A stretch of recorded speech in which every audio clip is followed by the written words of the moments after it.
many of us have been looking forward to tonight's event for many, many obvious reasons in terms of the need for solidarity across faith lines, across organizations, and across many lines. But I particularly like the name of the book, Solidarity is the Political Version of Love. It makes me think of Che Guevara saying that at the heart of a revolutionary is love. And so if we start from that foundation, there are a lot of things that should be obvious. There's this little debate going on tonight, which will remind us things are not obvious to those that it should be.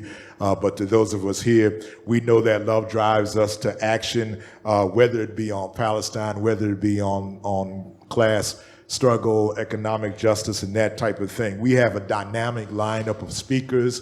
I'm not going to introduce them. What I'm going to do is introduce a longtime supporter, a friend of the project who is going to be our moderator for the evening. Nicole Morris is an associate professor at UMBC in the Department of Language, Literacy, and Culture.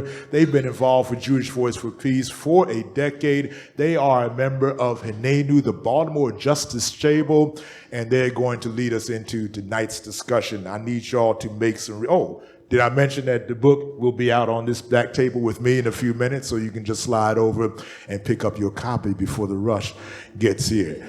Solidarity is the political version of love. For the entire panel and Nicole as moderator, I need you to make some real roof-raising red Emmas applause.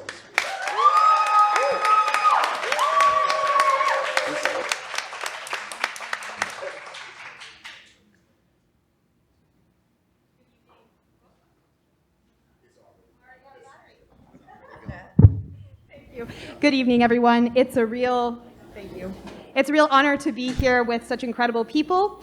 I want to quickly shout out to some of the people who made this event possible, and we will be having announcements at the end. But this event has been made possible by Red Emmas, by JVP Baltimore,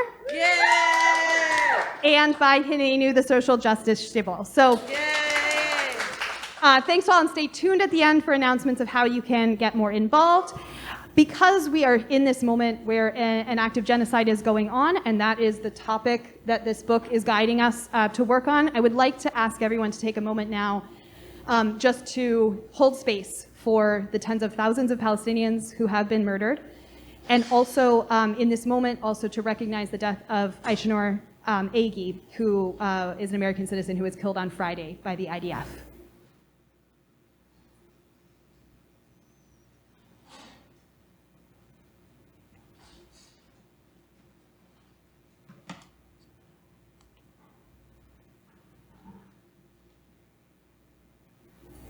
May their memories be for a blessing. It's really exciting to introduce this book, which I have been looking forward to read for some time. You should know that Rebecca Vilkomerson and Rabbi Alissa Wise are in the process of fundraising for the JVP campaign to support Palestinian grassroots orgs. And there will be more information about how to donate to support that. I'll pass it out in a moment when they start talking. This is just a brief introduction, but if you're here, you already probably know how influential they are and what a difference they have made in this world. And we'll also introduce our panelists in a minute. But for now, I want to introduce Rebecca Vilkomerson and Rabbi Alissa Wise, who are the co-authors of the book Solidarity as a Political Version of Love, Lessons from Jewish Anti-Zionist Organizing. And it is available from Haymarket Books in September 2024. And here tonight at Red Emmas, you can get a signed copy. They were both staff leaders of Jewish Voice for Peace from 2010 to 2020, and they continue to work for Palestinian liberation through Rebecca's work in funding freedom, their active membership in JVP NYC, and Alissa's work with Rabbis for Ceasefire. So please, warm welcome for our two authors this evening.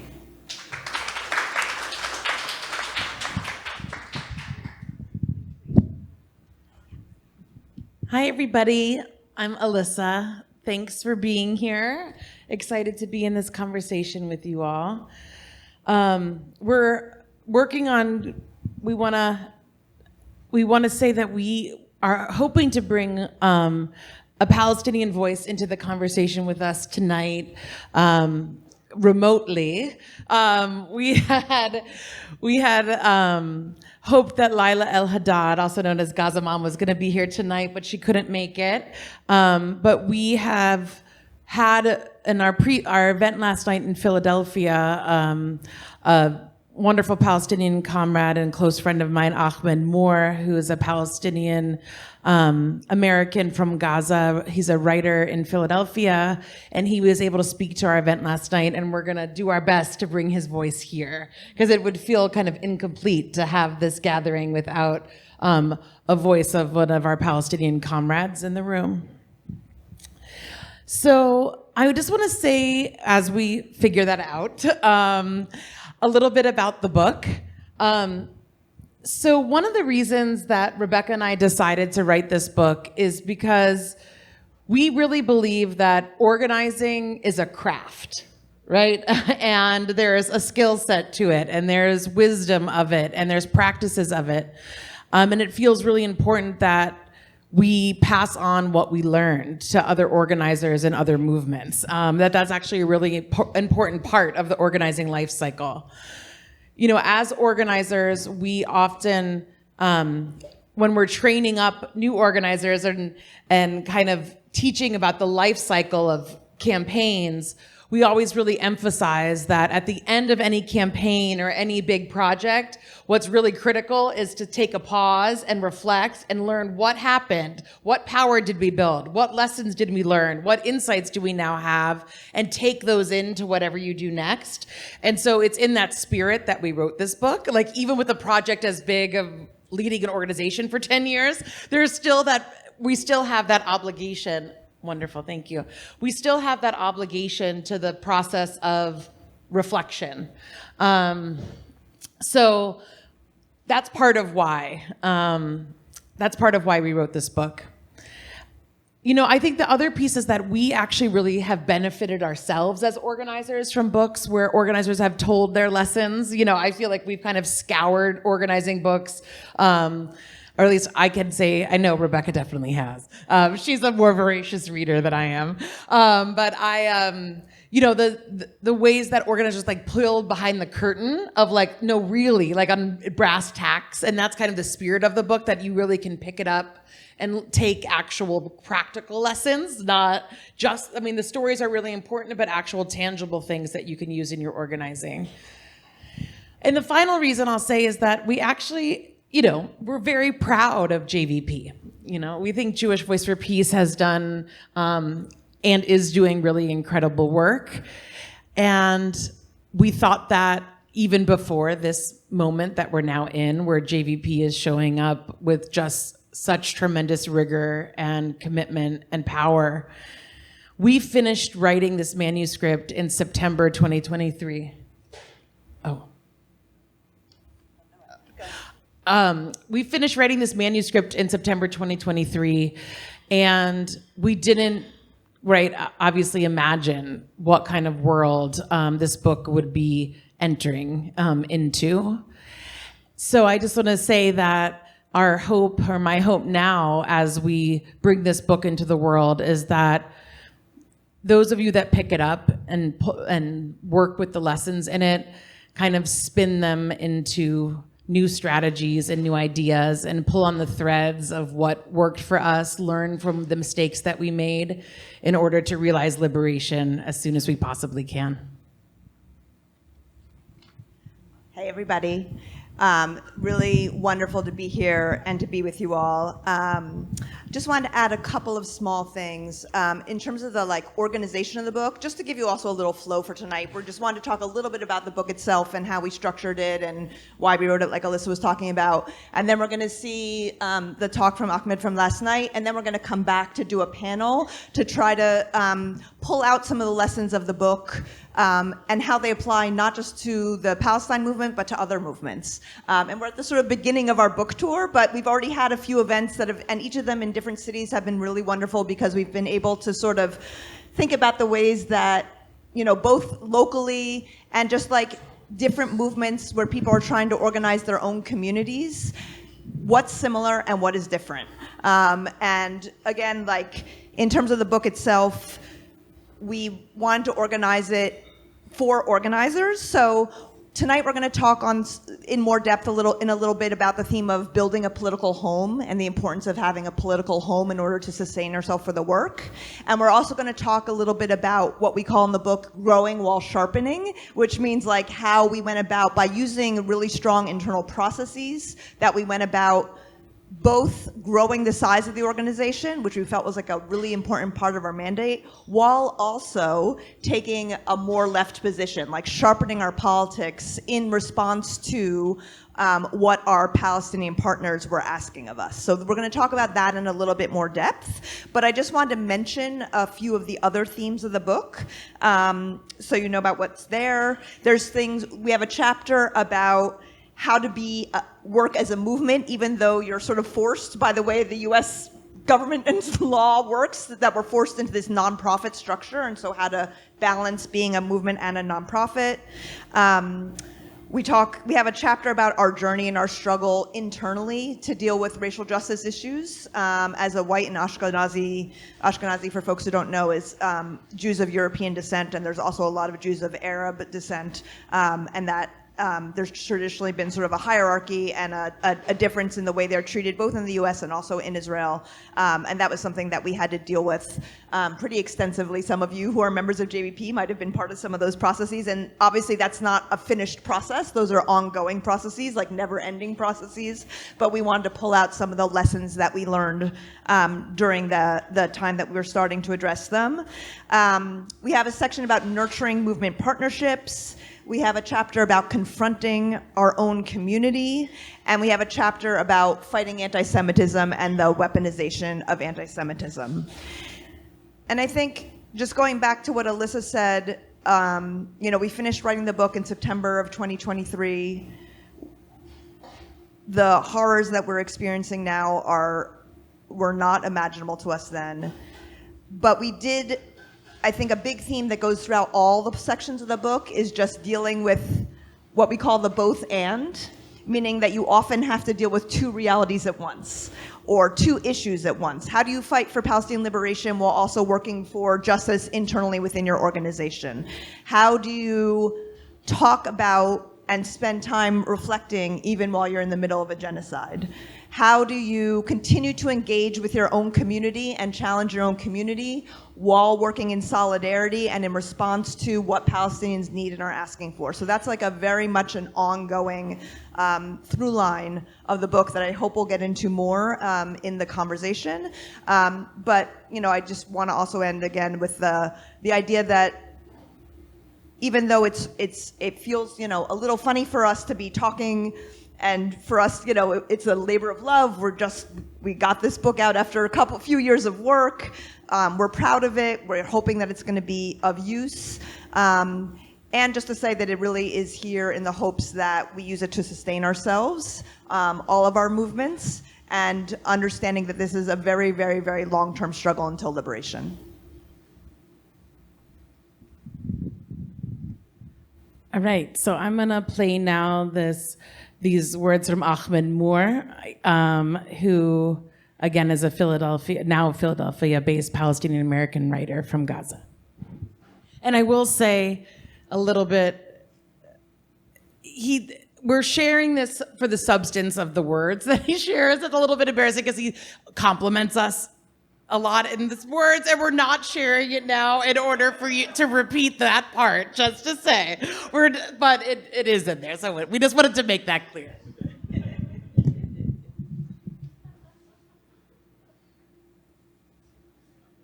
Alissa and Rebecca's work.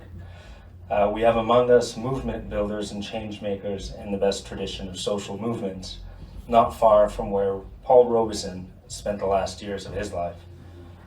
There's a tension in activist work. At its root, activism is about a belief in a better future and in our ability to effect the change needed for that future's realization. It's an essentially optimistic enterprise which surveys the landscape and says we can do better, that I can do better.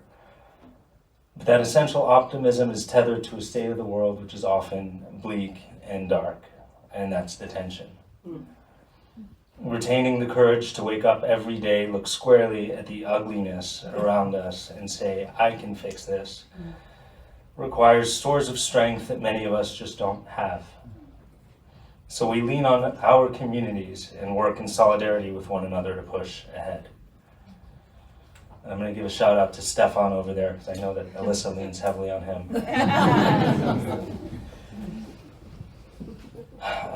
Spending too much time gazing into the abyss with no one to pull you back or to hold your hand is dangerous, practically and spiritually. Solidarity is the antidote to despair. It's the bridge to a common understanding and the bulwark and firebreak against the darkness. So I'm grateful to be here in solidarity with all of you and with these two courageous women. We're almost a year into the genocide in Palestine now. I don't think I ever ascribed good intentions or benign intent to Israeli leaders. I don't believe I've ever been naive. And yet I've been shocked by the wholesale joy that society has taken in mass murder. When I was a kid, I crossed with my family through the Erez crossing, and if you know that part of the world, there are a few crossings in and out of Gaza. From Gaza to the West Bank, we lived in Ramallah, and we'd get permission from the occupation authorities to visit family in Gaza semi-regularly. At that time, Erez was a heavily fortified facility, wired mesh cages with troops sulking, clearly bored, but aggressive and surly. I was afraid of them. Their guns were as big as I was. And the total arbitrary power they exercised over our lives, either at a distance when we were in Ramallah, or intimately, like at Erez, hurt, like barbed wire raked across your skin. Once a soldier in wire-rimmed glasses noted my unease and said to me, "Hakol beseder? Is everything okay?" For a long time, you could criticize the Israelis for their condescension, a mark of their colonial sensibilities, or for the tendency, called shoot and cry, captured in Israeli film and cultural representation of a certain era. It's depicted in movies like Waltz with Bashir, a pained but ultimately exculpatory account of Israel's participation, along with the Maronite Phalange, orchestrating the Sabra and Shatila massacres in Beirut in 1982. Or in Golda Meir's statement, quote, "We will perhaps in time be able to forgive the Arabs for killing our sons, but it will be harder for us to forgive them for having forced us to kill their sons. Peace will come when the Arabs will learn to love their children more than they hate us." But Israeli society showcases its rougher edges these days. I'd argue, maybe controversially, that it's more authentically what it's always been, mainly a vehicle for Jewish supremacy and settler colonial thought. Today, there aren't lofty pronouncements about, quote, purity of arms. What we have instead is the embrace of rape as a weapon of war, concentration camps in the Nakab or Negev, calls for the total extermination of the Palestinians, and of course, a set of actions and policies which in some amount to genocide. The gloss is off, and the veneer, which was in place mostly for genteel Gentiles in Western Europe and Washington, is worn to nothing. Ori Goldberg, an anti-Zionist Israeli writer writing in The Nation today, described society's transition in the following way, quote, "Israel was built on the principle of Jewish supremacy. Defending Jews, even terrorists, regardless of the circumstances, is Israel's reason for being. We defended and enhanced our supremacy by working hard to make it transparent. We segregated and discriminated and occupied not with a desire to kill all the Palestinians, but with a commitment to having them know their place and keep out of our sight as much as possible. We wanted to establish a hierarchy so clear that we would never need to refer to it overtly, so clear it would become transparent. We thought we were succeeding. The delusion died brutally on October 7th.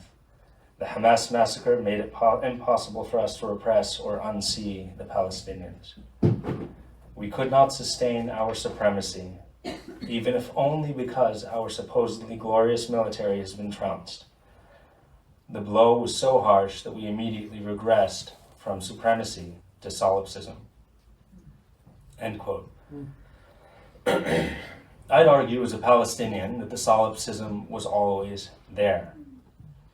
For Zionists, the Palestinians were so many objects to be rearranged in the palace of Jewish power, which of course was built on the ruins of a primitive, transitory society, an afterthought at best. And amidst it all has been a concerted Israeli effort at conflation. And this is really where your heroics come through. Yad Vashem, the Holocaust temple in Jerusalem, is designed to deliver a single message: that Hitler's genocide was perpetrated for the ultimate redemption of the Jews in Israel. That Zionism and Judaism are the same. And for a long time, many of us, Palestinians in Palestine and others beyond, bought the story. The common term for Israelis amongst Palestinians is El Yahud, the Jews. But no longer. It's hard to overstate the value of the work that Jewish Voice for Peace and others have done in the past 20 years to contest the conflation. Not in my name, you say, and we hear you. The revelation has the power to transform lives. Its power, that we share a common set of values, will shape the future. Real solidarity grows from education and from common values. I've never taken a personal, familial risk in asserting what I've always known to be true: that Zionism is wrong, that Jewish supremacy is a false idol whose sacrifice is an unwilling one. I am awed by Alissa and Rebecca and all others who have disavowed Zionism and have spoken truth from a place of personal integrity, of universal values, often at great personal expense. I am proud to call them allies in a fight for justice, and to call them teachers in a fight that sees humanity pitted against all the small-mindedness of sectarian identity. These people, and the movement they've built, speak solidarity and justice with every breath, and I'm grateful to them for it. Thank you.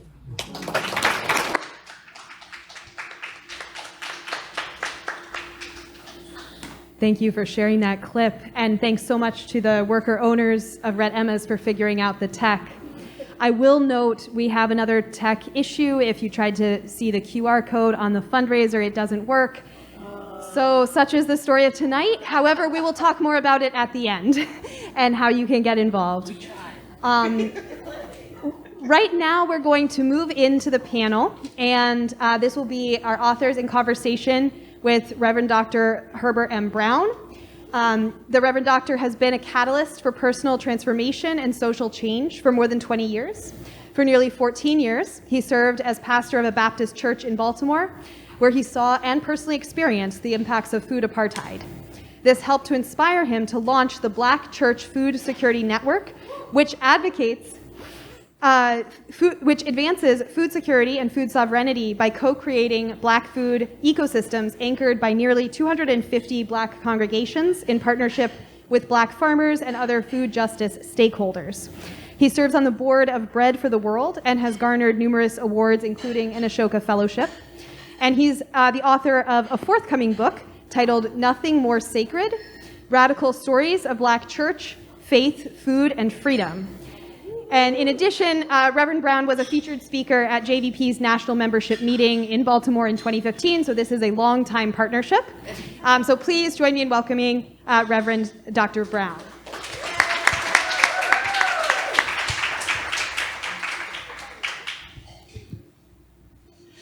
Okay, so I'm gonna read a few paragraphs from the Growing While Sharpening section of the book, and then talk in a little bit more detail about that process, which we go into in depth in the book, and then I'm gonna have a relevant question for Dr. Brown.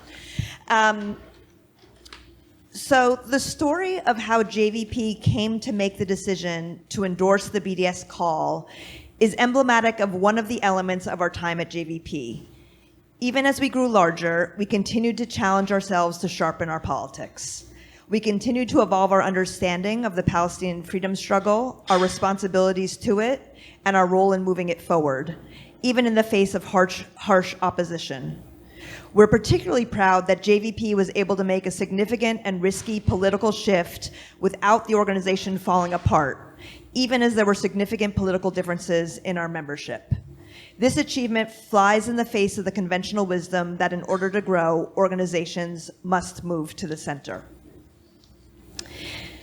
The BDS and Zionism decisions were both made as part of deeply intentional processes with a primary focus on ensuring we didn't get out ahead of where our members were ready to go. Our members needed to go on this journey together, to hear each other's strategic thinking and emotional considerations. They needed to share their fears. They needed to deepen their analysis and understanding of Zionism and of the importance to our Palestinian partners in boldly and clearly challenging it.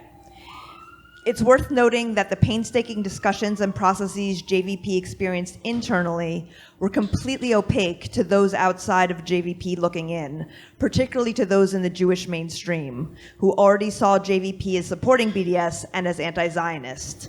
That outside perception only reinforced our commitment to a thorough internal process. So just to add a few more details to that process, and we are going to have a Q&A section, so for folks who are around during that time, it'd be great to maybe throw in some of what you remember from that time. But a couple of things I wanted to mention are, first of all, that we had, and again, this is about going both into sort of operational models as well as strategies, is that one thing that was really important is that we'd built out a fiscal model that meant that we didn't heavily rely on any donor or foundation. We were member funded. And we did that not because we were particularly far thinking, actually. It was because when we started, we couldn't get any foundation money for anything. And so we had to build out this alternative model. But what that meant was that we were truly accountable to our membership and that we truly had an independence of what we could do based on where our members were willing to go, not based on where the money could come from. And we could truly walk away from any single donor. I think even now, JVP is something like 93% of its budget. Don't exactly quote me on that, but certainly when we left, it was about 93% of JVP's budget came from individual donors, and that really gave us the freedom to make those kind of political decisions. So again, this is where these sort of like underlying structure issues really have an impact on what you can do politically. I also wanted to just highlight something that we sort of glanced at in the quotes, which was our relationships with our Palestinian partners. JVP is still the only Jewish organization of any size in this country that has endorsed the Boycott, Divestment, and Sanctions Movement, BDS, or that has become anti-Zionist. And thank you. And I think the reason that was not just possible but necessary in a lot of ways was because the universe that we were looking toward was not just the Jewish institutional universe.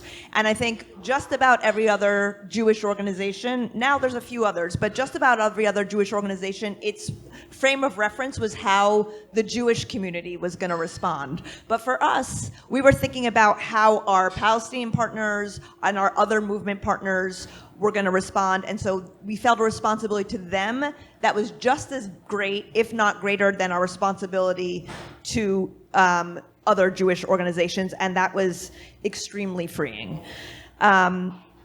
We also were very aware, in terms of the anti-Zionism process, of the ways that anti-Semitism and anti-Zionism were already being conflated. This was back in 2017, 2018, when we were making these decisions, and that if we made the decision to become anti-Zionist, it would give our Palestinian partners much more space, the space that they needed to say that they were anti-Zionist. Because the way that anti-Zionism was being defined as anti-Semitic meant that just by Palestinians trying to narrate the facts of their own lives, that they're being accused of being anti-Semitic. And obviously weren't able to end that practice. It's still very much with us, but at least it was able to give a counter narrative that was really, really important, and it felt like a way that we can contribute to the broader movement.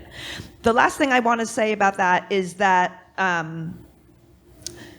when we finally made that decision, because it had been such an intensive internal process, and I'm not going to get into all the details, but it went on for several years. For some people inside the organization, it was too long. There were, for very good reasons, they were eager to make the decision, but we really went through this very intensive process. And when we made the decision, we not only hardly lost any members or donors, like I could literally almost count on one hand the number of donors that we lost. And I think the reason for that was that even those who were uncomfortable with that decision understood that it accurately reflected where our membership was at, and that it was the majority position, the vast majority position, and was the outcome of the process that made the most sense. So it really, the value of doing a very thorough internal process when you're making this decision that's going to be, and it's a little bit hard to remember now in 2024, but both the decision to support BDS, which we made in 2015 officially, and the decision to become anti-Zionist in 2018, at the time, it took quite a lot of nerve.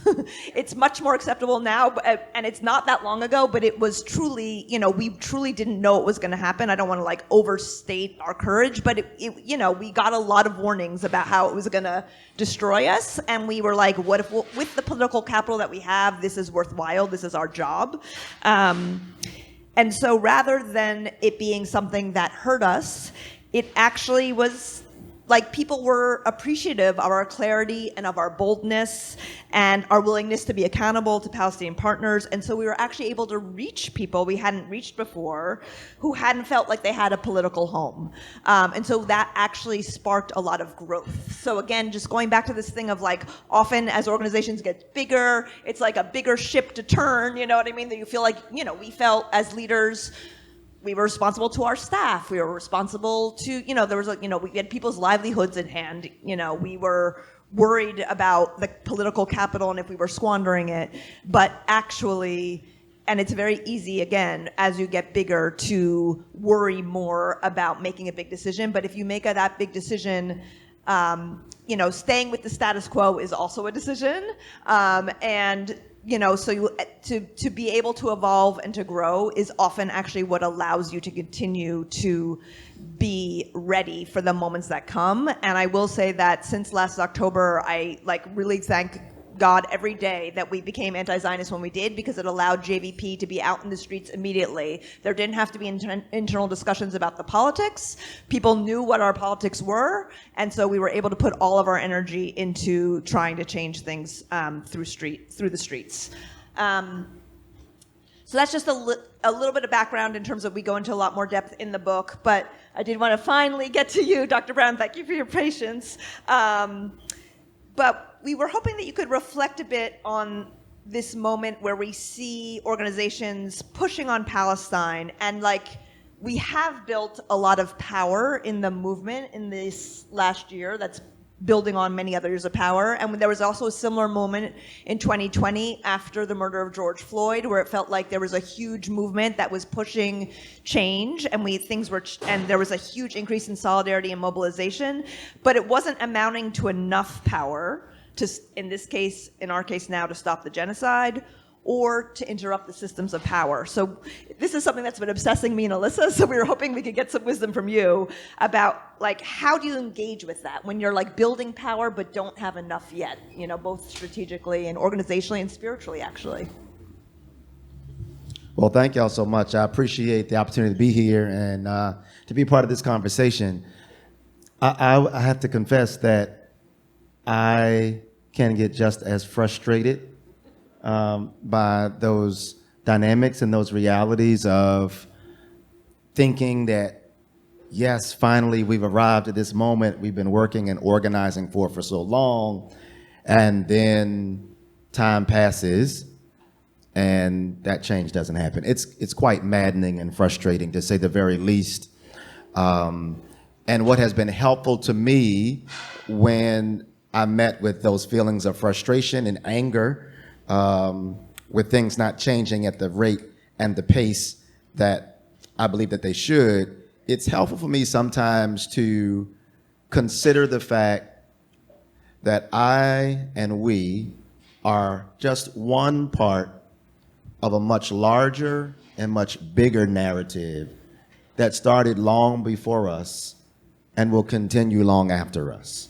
And we are here to make our contribution to literally give the energy of our life force in a particular direction, in a lineage. And so when I think of this, for example, I think about the fact that for more than 400 years, people of African descent have been experiencing waves and waves of this kind of violence. And that also means then that for more than 400 years, African people have been organizing and protesting against this thing. We have centuries-long record of resistance, of organizing. And so it's helpful to me to be encouraged by the fact that I'm a part of a lineage, that I'm a part of the same lineage of people like Mrs. Fannie Lou Hamer, who in the 70s, 60s and 70s, organizing for voting rights, but also organizing for food sovereignty and so many other issues, organizing against the war in Vietnam and so much more. She said, and many people, can I just see the hands of people who know the name Mrs. Fannie Lou Hamer? Oh, awesome. Awesome. Very good. Beautiful. Beautiful. I love that. So a lot of people know her to be the woman who said, I'm sick and tired of being. Sick and tired. Yeah. But some people act like that's like she said those 9 words and then like drifted off into the cosmos. Like there isn't like a full record of this dynamic woman's activism and organizing, and many other quotes that also were just as powerful for the moments that she was in. So another thing that she said, as many were fearful of her stances against Vietnam, of her stances against racism in Mississippi and so much more, she said, if I fall, I'll fall 5 feet 4 inches forward in the fight for freedom. I'm not backing down.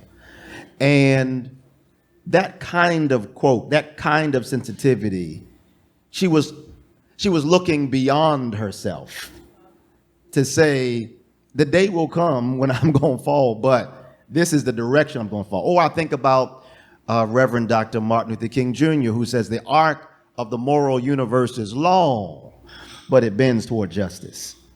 Or I think about Marcus Garvey and the Universal Negro Improvement Association, who facing unjust persecution and prosecution by the United States government and gets deported out of the country, but he says, meet me in the whirlwind. Basically saying that there's like this consistent theme of there will be challenges that we face and frustrations that we feel, and there's something eternal within us that will continue even beyond this particular moment. And so that's helpful to me to think about the fact that these things are very frustrating, but they are wonderful organizing opportunities. And every organizer, I believe, and at least in my experience, has a certain inclination toward the long view as an organizer. You know that in moments of protest, rallies, demonstrations, and the like, online, Instagram, Facebook, and the like, the large majority of people will at some point go back to whatever the norms of their lives were. But there will be a remnant of people in that group who will experience such a transformation in that moment that something sparks and they pivot and they find a home somewhere else to continue in that work. And so I, along with many of you and so many others, we're organizing like crazy right now. Because there are some people whose on-ramp and entry point into a radical politic is literally happening as we speak. Like, think about how you got into whatever it is that your passionate issue is. There was a moment, there was something that happened, and you have a genesis, you have a beginning, you have an opening and an awakening. Other people are experiencing that right now and are in need of and looking for people to hold their hand as they try to find their footing and walk in this way.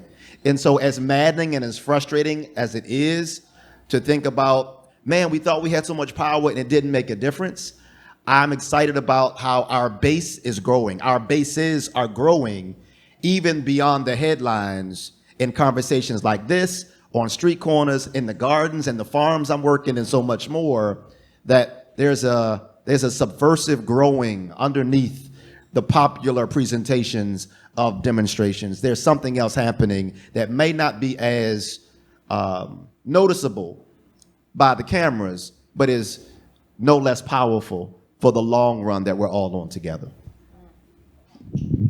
Thank you so much. I want to take us to think about another piece of your work. Well, I'm going to read another tiny bit of the book, and I'm hoping that in the next question we can hear more about the work that you're doing on the ground. So the next piece I'm going to read is from the first chapter of the book, which is on building political home, which is kind of the starting point and the foundation, I think, of effective organizing. Even as JVP was being denounced from all sides in the Jewish community, the ironic truth has always been that JVP has brought people back into Jewish community or helped them find Jewish community for the first time. We knew that many of our members not only wanted to speak out against Israeli apartheid, but also wanted to do it in a Jewish context, rather than abandoning their identity in despair. As one participant in our 2015 national membership meeting wrote, as quoted in the foreword, "For 3 days, I was immersed in a Jewish community unlike I have ever been a part of, one rooted in justice that welcomed all of me." It's relatively unusual for people to be willing or able to give up familial and communal comforts in order to live in alignment with their values. It is especially important, no matter the cultural entry point for your organizing, to create opportunities to engage in and continue that culture and participation in communal life for those that do make that choice. These opportunities are the threads that tie us to each other and offer a glimpse into the future we are building. For those of us that refuse to check our politics at the door when we try to be part of legacy Jewish institutions, it is emotionally impossible to sit through a Rosh Hashanah service, one of the holiest days of the Jewish year, when an Israeli flag is positioned on the bima, or stage, right next to the rabbi. A former JVP board president left his synagogue when, in the throes of the 2006 Israeli attack on Lebanon, his liberal synagogue had a video on their website's homepage of Israeli soldiers petting kittens. An invitation to a Yom HaAtzmaut, Israeli Independence Day event from the local Jewish community center stings, as it shows a callous disregard for the pain of that day for Palestinians who commemorate it as the Nakba. So recreating acts of care and ritual signals welcome and homecoming for those who love being Jewish, seek to mark time in sync with Jewish tradition, and continue the sacred obligation to evolve and nurture Jewish culture without sacrificing our deeply held and Jewishly rooted commitment to Palestinian freedom.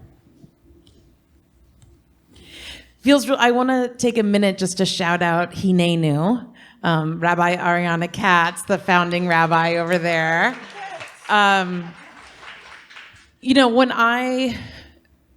When I started rabbinical school 20 years ago last month, so I'm like in my rabbinic life kind of 20 years now. And when I started, I only could have dreamed, right, that on our book tour about a Jewish anti-Zionist book, each and every event would be hosted by a synagogue. So it's really powerful. It's kind of amazing to see, like I went to rabbinical school in part because I wanted there to be a Jewish community. And my comrades, I was in a group called Jews Against the Occupation in New York City, which I joined in 2001. And they encouraged me to become a rabbi because there weren't any rabbis around that were welcoming of us. And now here we are in kind of a truly transformed Jewish world. And yet, as we're talking about tonight, the theme is it's not yet quite enough.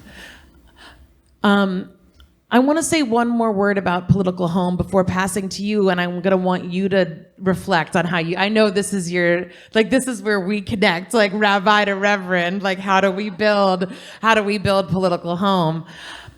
Is one of the stories we share in the book, which I think kind of gets to it, is that, this piece about solidarity and the way that we explore it in the book is that JVP never had a model of like strict solidarity in the sense that we just took direction from Palestinians and did whatever Palestinians said, right? It was a more kind of complex solidarity model where we understood that we have a self-interest in the stake for Palestinian liberation, right? And I think in recent years, and our comrades at Showing Up for Racial Justice, I think talk about this really compellingly as far as white people in the fight for anti-Black racism, that like, there's a stake that we all have as white people in living in a world without anti-Black racism. There's a stake that we have as Jewish people, right, in living in a world without anti-Palestinian racism, right? There is something that we each gain from it, and our organizing is actually made a lot stronger when we're tapped into that self-interest. Like, we don't need to come to it as if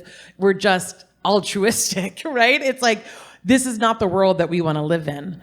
And the other piece of that, and as that quote that I read about the person being able to come to our 2015 national member meeting, which is where we first got to engage with you, is that those national membership meetings are places where we kind of got to practice political home.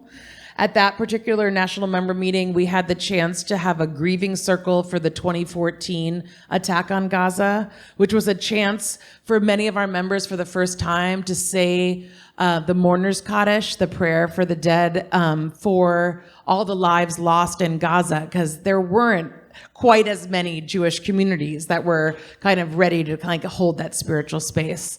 And so there's the political part of it, but it's also the home part. So at our 2017 national member meeting, during the Shabbat services, and this is a story we also tell in the book, it was a really moving, powerful example that I've kind of really held with me about kind of exactly what it means of the power of building political home. Is we had a member from our Tucson chapter who had, in the past, about a year and a half before, gone into remission from cancer. And in Jewish tradition, there's a special blessing called Birkat HaGomel that you recite after surviving a life-threatening incident.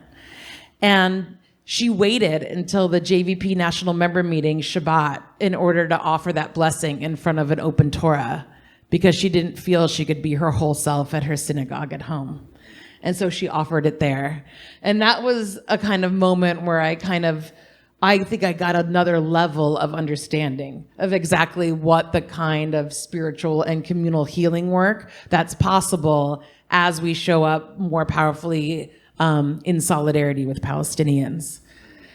And so I want to turn to you, Reverend Dr. Brown, to kind of share with us, I feel like you know a lot about building political home and a lot of, in the work that you're doing. And I think one of the questions in particular, it would be interesting to hear about how you think about that question, but also one of the things that I think we're kind of at this inflection point now is over the past number of years, as I've mentioned, we've built new Jewish communities, but it's when do we know when it's time? Because at JVP, and we discussed in this book, how we transition from banging at the door to inclusion of the existing institutions and then deciding actually it's time to start new institutions.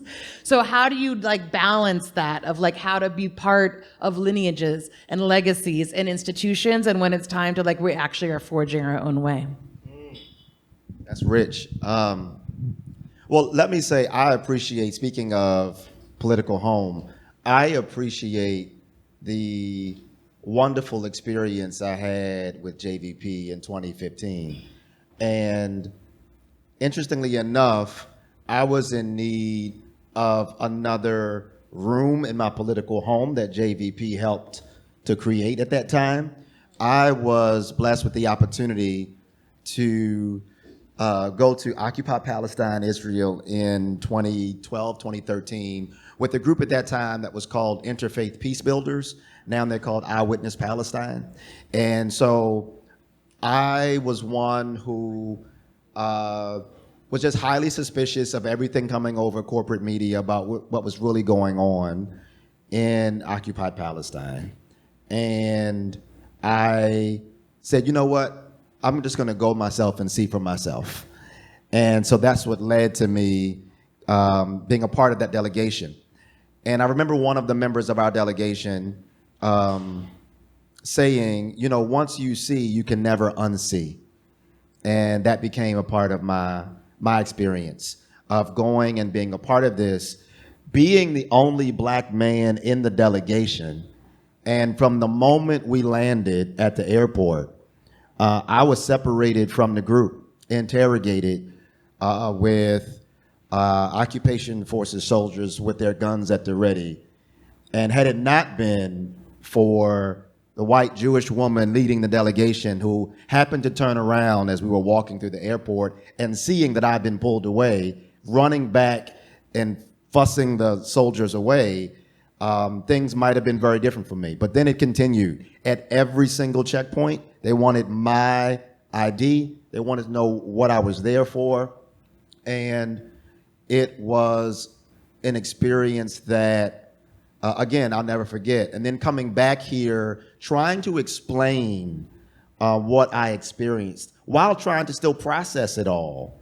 I remember being invited to local media. I remember some of the looks from some of the church folks who I had worked with on so many other issues. But on this issue of apartheid, it was a certain kind of wondering of what is this all about? And it was a bit discombobulating, actually, to try to find a home. I will say very quickly that in my black church upbringing and context, there's a very shallow and yet dangerous theology when it comes to chosen people. Very dangerous theology that still lives in so many churches. And so when I come back talking about apartheid and the oppression of Palestinians, and when I come back talking about segregation akin to what I heard my elders describing in this country, and start preaching and teaching that in churches, I'm getting all kinds of looks and questions about, what are you saying? The Bible says that Jews are the chosen people. And so I had to do a lot of work in the church and in conversation. And it made me feel like in this place that had nurtured me, that had shaped and molded me, and so much of who I am even to this very moment is because of my black church experiences and growing up in church. But on that issue, I felt like I had no home. I felt like the outcast in a place that had raised me. I say all that to say, very relatable. Yes. So coming to JVP that year, I needed that. I needed another room in my home that would allow me to know that, wait, you're not off base. You saw what you saw, and what you saw was real. And there are other people, and not just other people, there are other Jews that are saying, like, this is wrong, this is wicked, this is evil, this is unjust. And speaking of the motives and kind of the self-interest, I needed that. I needed JVP to be able for me to go back to my black church communities and say, wait a minute, we have other Jewish people who are saying this is wrong. And so that was a part of what my experience and my appreciation and my connection to JVP, and why I appreciate that time and that moment so much. In terms of the political home piece, I born and raised in Baltimore. I went to a school called Harriet Tubman Elementary School. And at my school, after like the first week, second week, third week of school, I came up, and I don't know, maybe some others had a similar experience, but we adopted each other and each other's families. Like, okay, you're my cousin. Okay, you're my aunt, you're my uncle. Like, we created these fictive kinships in school that gave language to the level of connection and depth that we had with each other. And I have found that when it comes to creating political homes, that I have found that I have far more cousins than I'd ever thought that I would have. And just like your favorite cousins, you may not see them every single day or talk to them every single moment of the day, but when you get together, you always have a great time. And you like pick up where you left off again.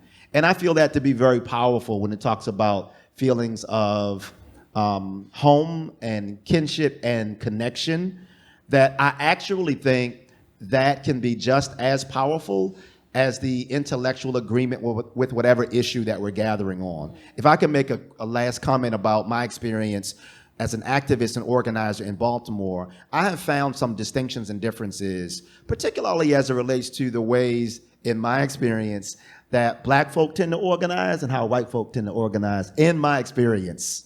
Did I say in my experience? Yeah, in your experience. Okay, thanks. That's all I can speak from is my experience. I've been a part of more racially mixed groups that were more white-led groups, where the energy and the fuel for the group is the issue. Like there's an agreement on the issue and we're together on the issue. And what we know of each other or our level of depth and connection to each other on a people-to-people kind of way is less of a concern. It's the issue. We're here for the issue. In my experience organizing in the black community, it's the relationship. Who your mama and them? How's your auntie? I went to school with your brother. Ella Baker models that. Can I just see the hands of people who know the name Ella Baker? I'm in the right room. So if you don't, go. There's a book somewhere in Red Emma's. Just look up the name Ella Baker. She was one of the greatest organizers of the 20th century. And she was the one who was largely orchestrating organizing behind groups like SNCC, behind the college students in Greensboro and other places who were doing sit-ins. She was rarely in the headlines, but she was the one as an organizer who was behind the scenes fighting for room for young people to find their own voice and challenging black male ministers who were used to microphones and stages and keeping them at bay to allow everyday people to step to the foreground. So she would often start her organizing meetings with this question: who are your people? Who are your people? And in the South, when she would say, who are your people, oftentimes people would respond with, well, I'm Hattie Mae's grandson, or I'm James' son, or I'm Mabel's daughter. And Ella Baker would be able to say, oh yeah, I know your grandmother. We went to school together, or yeah, we used to play hopscotch as little girls growing up in the community. And that relational connection as the front door then led to all the other issues that you wanted to talk about. But I needed to know you cared about me and you were connected to me as a human being before we just jumped into an issue. And so that has been something that I have experienced, but also something that I try to be faithful to when it comes to that particular posture, that these issues that we're talking about are very important. And don't forget that's a human being you're looking at when you have that conversation. Don't forget they have to go back home perhaps to some issues that may not be in the headlines on the newspaper but are just as important. Don't forget this person may be on the verge of burnout and they need somebody to say, hey, it's okay to take a breath every now and then. Tag, you go to the corner, I'll go to the front line. You go breathe, and then after a few minutes you can come back if you need to. And I think it's a more holistic organizing when we can honor the both andness. Someone said the both andness of, wait, yes, I'm Reverend Dr. Heber Brown, blah, blah, blah. And I'm a dad, and I play basketball, and I love a good massage, and those things can live together. And I think when we are more honest about the totality of how we show up as activists and organizers in that profile, it can create a runway for other people to say, well, fine. Well, if that's what it means to be an organizer, I can do that. If organizers can smile every now and then and laugh and dance, okay, maybe I can do that too. And so I think those types of things also create home for people, to let them feel like I'm connected, I'm welcome, we're growing together, and people care about me and not just the issue itself. Amazing, thank you. This is amazing. It's so fun to put out an organizing book and want it to generate interesting conversation about organizing, and then it does that. That's a very fun feeling. So I think we're gonna close out our talk and move to the Q&A. But before I do, I wanna I forgot to mention at the beginning, and it feels important to say it every time. Speaking of lineages, exactly. So the title of the book, Solidarity is the Political Version of Love, is not our quote. It's a quote from one of our movement ancestors, Melanie K. Kantrowitz, Zichrona Livracha, may her memory be a blessing. We are very much in her lineage. She is a Jewish feminist, queer writer and thinker who has offered us this insight in her book called The Color of Jews, where she kind of unpacks the multiracial, multi-ethnic nature of Jewish community, and is the foremother, right, of diasporism as a concept and a kind of revolutionary idea outside of Zionism, that there's like another way to kind of understand Jewish history as one that has never had a center, and that in fact is liberatory in its... What? Oh, that's true. That's true. The Jewish Labor Bund, but in the way that she centered it within a more contemporary leftist politics. So I just want to honor her lineage, and also just, one of the things about JVP is that it also was a matriarchy, and continues to be, it is very much in the same lineage of Melanie. So we just want to offer her that honor.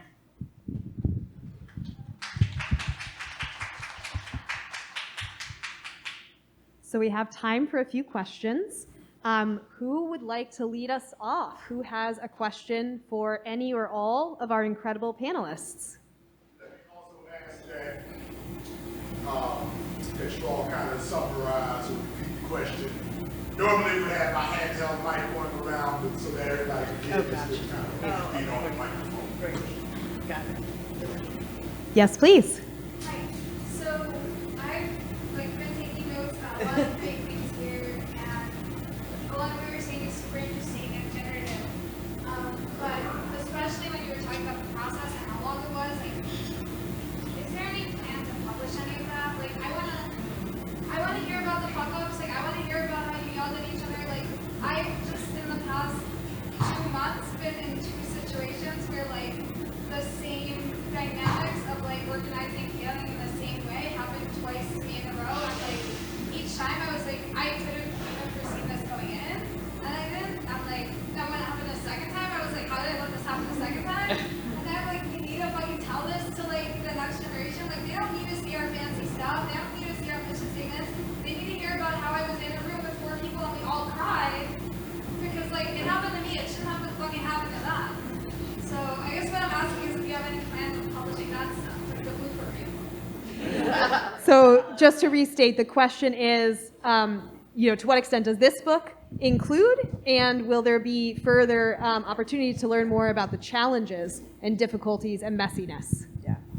There is more detail in the book, and I'll just say one story from the book that I think is a really important one, which is we were going through our nice process about endorsing BDS, which started in actually 2011, I want to say, at one of our earlier national membership meetings, and we were taking our time and doing our thing, and then the 2014 assault on Gaza happened, which at the time felt like the worst thing could ever happen.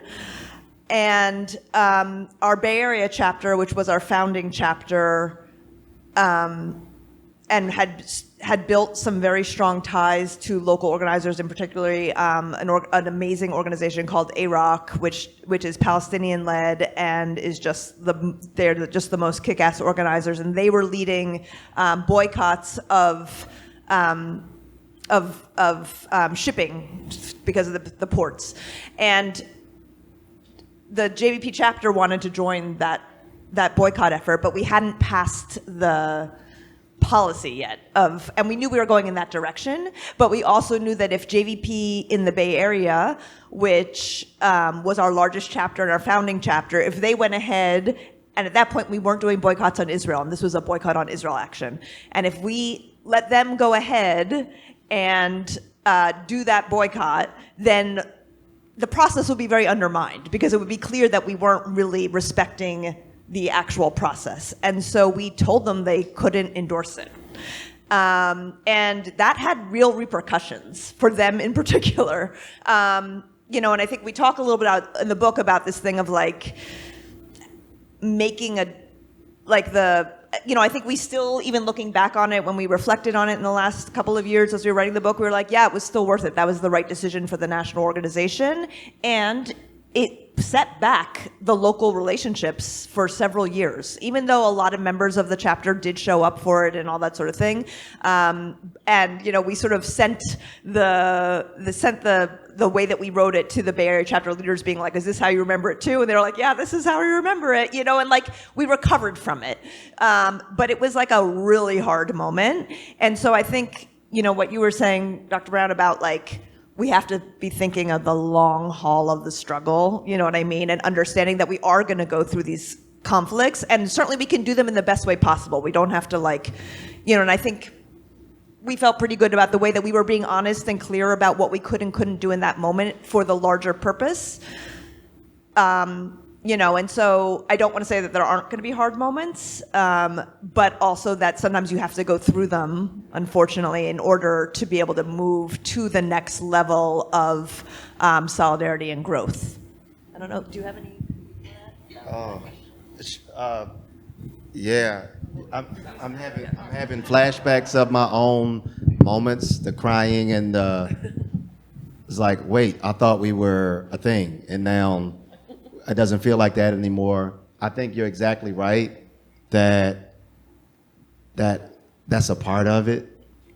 And in the best case scenarios that I've been a part of, that moment can become a pivotal moment where it's like, now that we cried together, now that we've literally been broken open together, that depth of vulnerability and openness and honesty can create a runway to something so much stronger compared to groups that act like they never have an argument. You know what I mean? It's like, now that we've gone to battle with each other behind closed doors and really gone to the mat with each other, who's gonna stop us out there?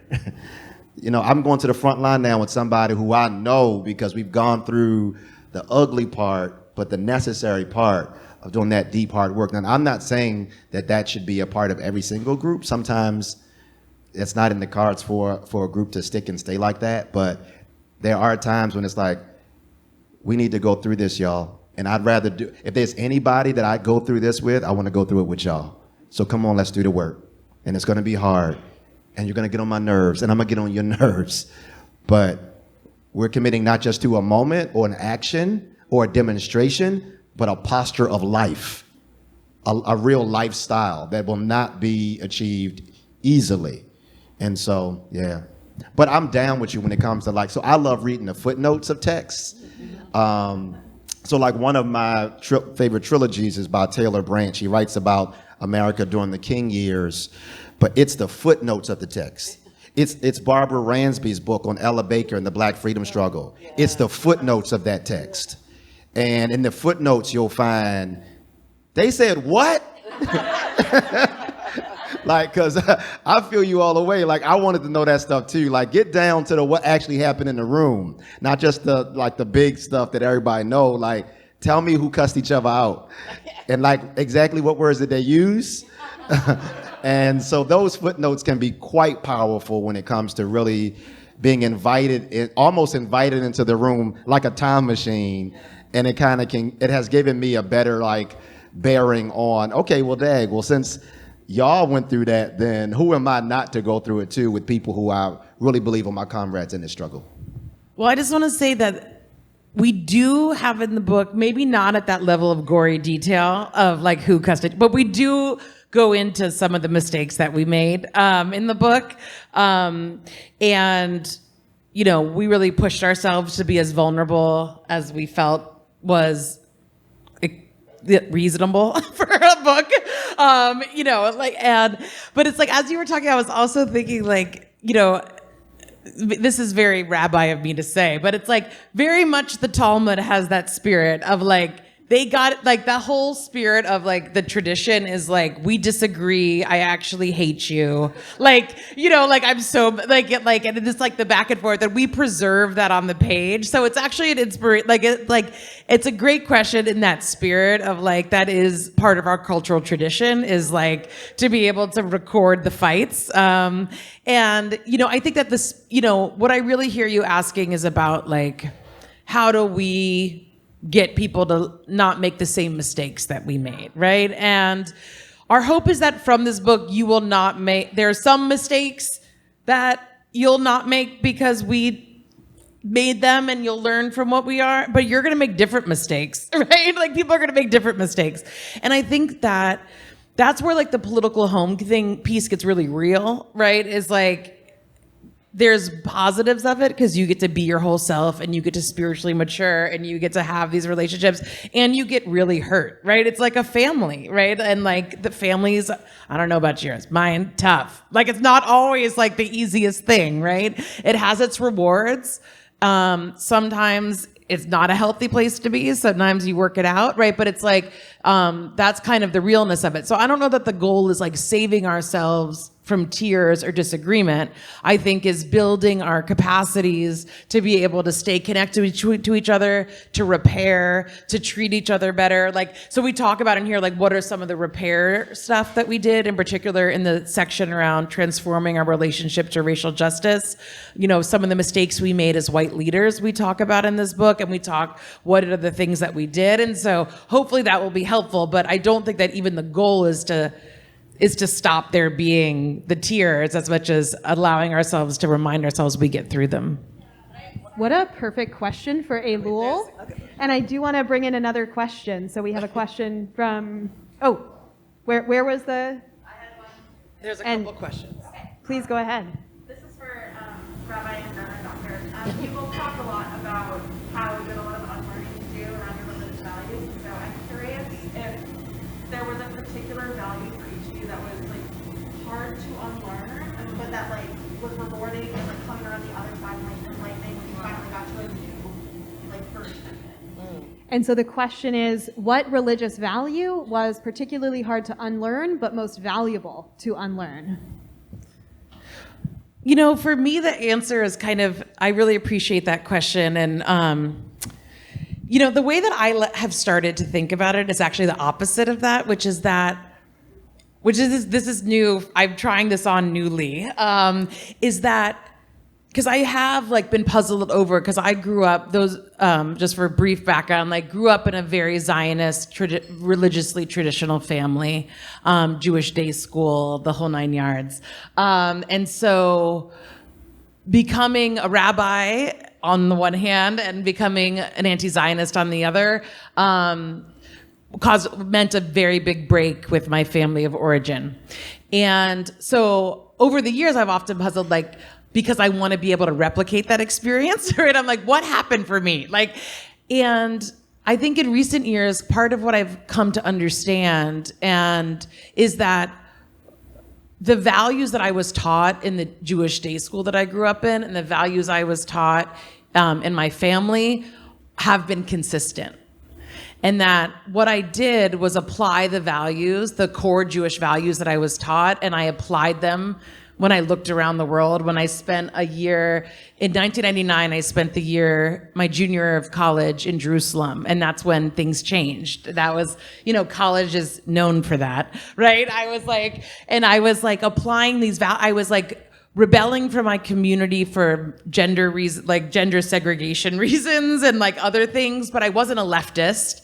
I was just trying to like live in accordance with my values. And when I applied those to what I came to understand about Palestinian experience during those years and the lies that I felt my family had taught me, I feel like there actually is a continuity of values from my childhood, which I think I hadn't only realized in the last number of years. So I think that it's like more of like a reclamation, that like the core values I was taught are the things that actually undergird my current political commitments. And that's kind of like how I root my activism. That is so good. Oh, that's so good. If you were trying that on, do that again. Do it a lot, because that works. And I feel like it is so honoring of our families and communities of origin. I would say that perhaps nearer the beginning of my political awakening, I was ready to disregard my family of origin and my faith community of origin, at least on these issues, because I felt like everything y'all said was wrong. You're wrong, Grandma. You're wrong too. Everybody's wrong. I became very tunnel vision, very closed-minded, very all the things. Yes, I became that. And I'm grateful for the patience, love, and care of my family and my community of faith to love me through that part of my journey and process. The underlying core commitments and convictions that lit me aflame are still there. Yes. They are still there. What is here now, though, is a deeper and greater appreciation for the ways in which my family and community of faith actually helped to point me in the direction of where it is my particular wiring, my particular tapestry would find a greater home in. So it was my dad, who is a bishop in the church, Bishop Heber Brown II. When he was watching me mature, grow, and try to find a political home within a religious group that had a different kind of dominant theological identity, a Black evangelical identity, he was the one that pointed me to other pastors and said, I think you might like going to check out Pastor so-and-so. Check out the ministry of Pastor such and such. It was I didn't fully appreciate that at that time, but reflecting on it now, it was almost like his way of saying, there is more that you need that I can't serve to you, but I can point you in the direction of those who can help you at that part of your journey. And so because of that pointing, I found other people and spaces and places. And so I appreciate, again, what you say, because it is a way to honor and not discard and disregard the role that our communities play in helping to shape and grow us. We've got time for one brief question from Rabbi Ariana. That's the challenge. Oh, that was not related to you. That was related to the time. My comrades and teachers, I would follow you anywhere. Thank you so much for this incredible conversation and your decades and decades of work. Will you talk about sustainability? Will you talk about how to build sustainable organizing communities, how to support and acculturate new organizers into sustainability, this flush of trauma that has brought people into the Palestine solidarity movement, or that when people awaken into the movement for Black Lives, that there's suddenly all these organizers and they're not very good at organizing, because none of us are good at organizing when we start. Never good. And so how do we build sustainability for ourselves, and also how do we then show it even though we're responding to crisis in crisis? So the question is about sustainability, especially in crisis, especially when people are coming into organizing through trauma. How do we support each other? I think circles like this is a great support, and even if they have to be a little smaller, but having spaces where we can debrief and share, and not have to be the person. Like I said in a previous comment, it's important for me to have spaces where I don't have to show up as Reverend Dr. Heber Brown III. I need spaces where it's just Heber, because Reverend Brown has to do stuff. There are very few places that Reverend Brown goes where he doesn't have to do something. But so when you can find sanctuary and safe place to take off those things and just be like, hey, this is what's going on. This is what are you experiencing this? Am I the only one? I think so this can point toward a model of something, I think, in that way. And Yeah, I just think, like I said earlier, just about cultivating communities of care for those of us who are engaged in this vocation, in the vocation of it all.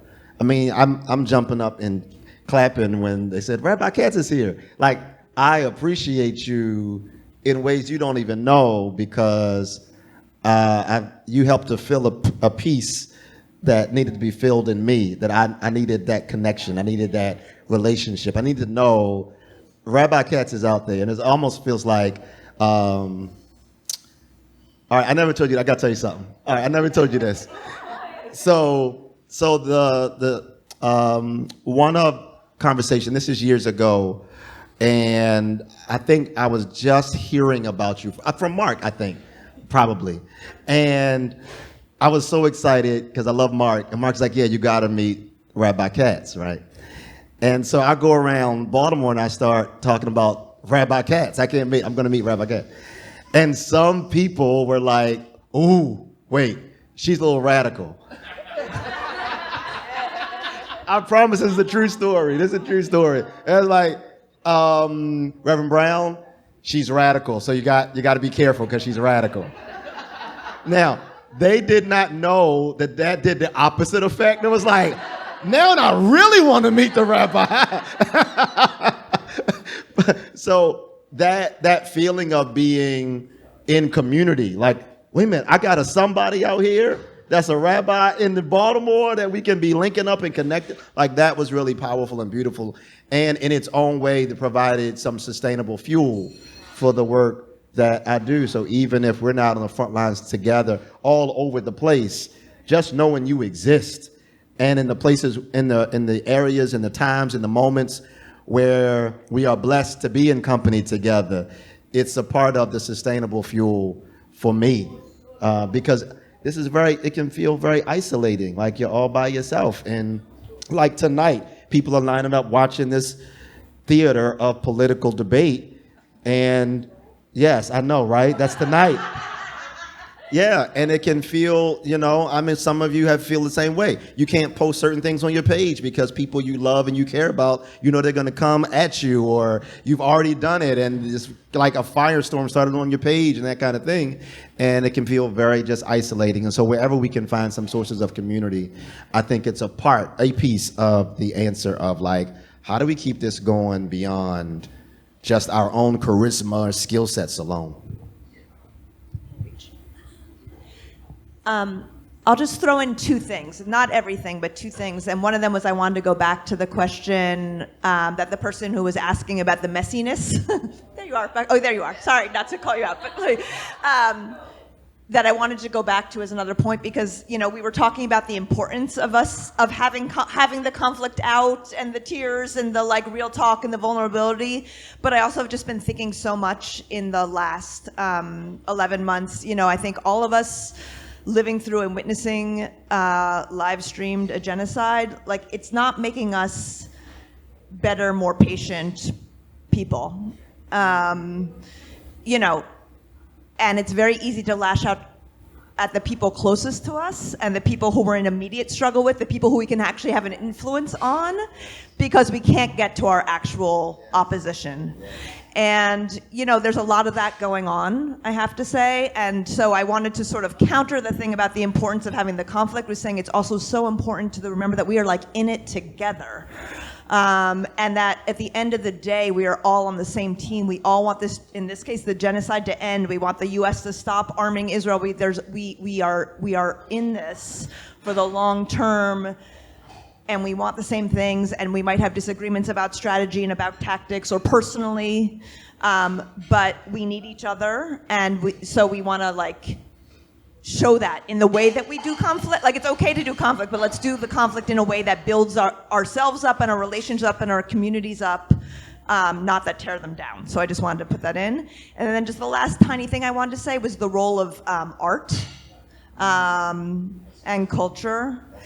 Because in our last couple of events, we had a beautiful oud player and someone doing poetry at our first event. And last night, after we listened to Ahmed's words, we had someone else singing. And we were in Judson Church, which is a beautiful social justice church in New York, and we were looking at this beautiful like stained glass of James Baldwin, and it was a beautiful space, and it made a difference. And so, just to remember that we need to feed all parts of ourselves. And I think you're cutting us off. Sorry, did you have? Sorry. Okay. Thank you all so much. Let's have a round of applause. Thank you all for coming. We want to be able to get a few minutes for the authors to sign books. We also promised a couple of announcements for how people can take this incredible learning we've done tonight and then bring it out into the world. So I want to first invite the panelists, if you have brief announcements about upcoming events. Just follow the Black Church Food Security Network. We're challenging food apartheid in Baltimore, organizing Black church spaces to grow food and do for self. We want to invite everybody to be a part of that. Go to blackchurchpower.com. That's blackchurchpower.com. What about Hinenu? Thank you so much. And we will have an announcement from Rabbi Katz about how to get involved with Hinenu. But because Jesse is right here, let's start with JVP Baltimore. Yeah, thank you. Yeah. So for those of